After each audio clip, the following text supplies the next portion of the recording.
Salut à tous, j'espère que vous allez bien. Je reprends avec ma série Astuces Langue. Je suis rentré en France, mais je suis encore pas mal en vadrouille pour le mois d'août, donc je trouve que c'est un format qui convient très bien. Je vous rappelle le concept.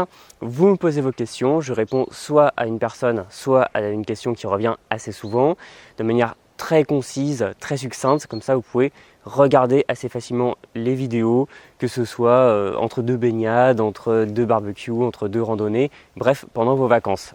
Alors aujourd'hui, je vais répondre à une question qui m'a été posée directement par mail de Yann qui nous dit apprendre l'allemand depuis 1 an et qui a des difficultés de compréhension orale.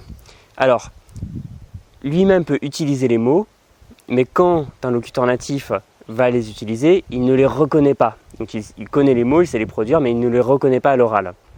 Et pourtant, depuis 6 mois, il regarde l'allemand, des vidéos en allemand, 1 heure par jour. Avec des sous-titres, ça marche, mais sans sous-titres, ça marche moins bien.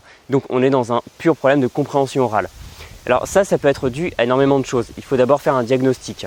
La première difficulté, c'est la phonétique. Est-ce que tu comprends très bien les sons de l'allemand? Est-ce que tu les reconnais bien? Est-ce que tu les entends bien? Parce que parfois le problème vient de là.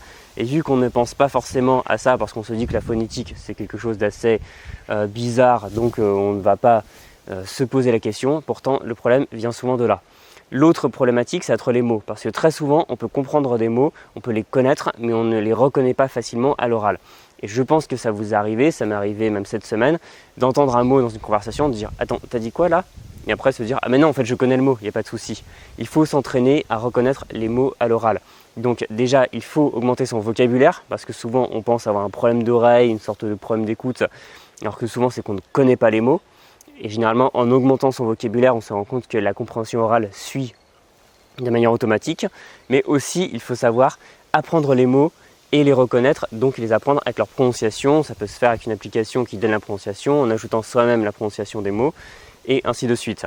Et ensuite, faire beaucoup d'oral et surtout le faire avec des contenus type radio, télé et autres où les gens vont bien articuler, mais aussi faire beaucoup de pratiques auprès de locuteurs natifs qui vont parfois moins bien articuler, qui vont moins bien parler si on veut, avoir une diction moins claire et donc ajouter de la difficulté. Ils vont aussi parler plus vite, mais c'est à force de les écouter, à force d'entraîner son oreille de manière intensive qu'on va pouvoir finir par y arriver. Et quand je parle aussi de choses intensives, faire de l'écoute intensive, c'est-à-dire pas seulement une écoute plaisir avec des sous-titres, ce qui est très bien pour la motivation et bon pour l'oreille aussi, mais aussi vraiment se concentrer sur ce qu'on écoute, sur par exemple les fichiers audio de votre méthode, sur des podcasts et autres, pour vraiment travailler sur ses points faibles plutôt que simplement entendre les choses qu'on comprend déjà, ce qui ne fait pas progresser.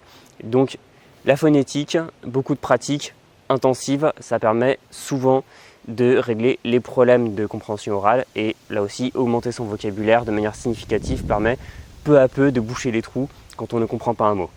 C'était le 6e épisode d'Astuces Langue. Vous pouvez toujours continuer à me poser vos questions par email ou dans les commentaires de cette vidéo et j'y répondrai dans une prochaine vidéo. Vous pouvez bien sûr vous abonner à la chaîne, vous inscrire à mes sites Gambare pour apprendre le japonais et bien sûr le monde des langues pour l'apprentissage des langues de manière efficace et recevoir une mini-formation sur le vocabulaire. Et je vous dis à très bientôt. Salut!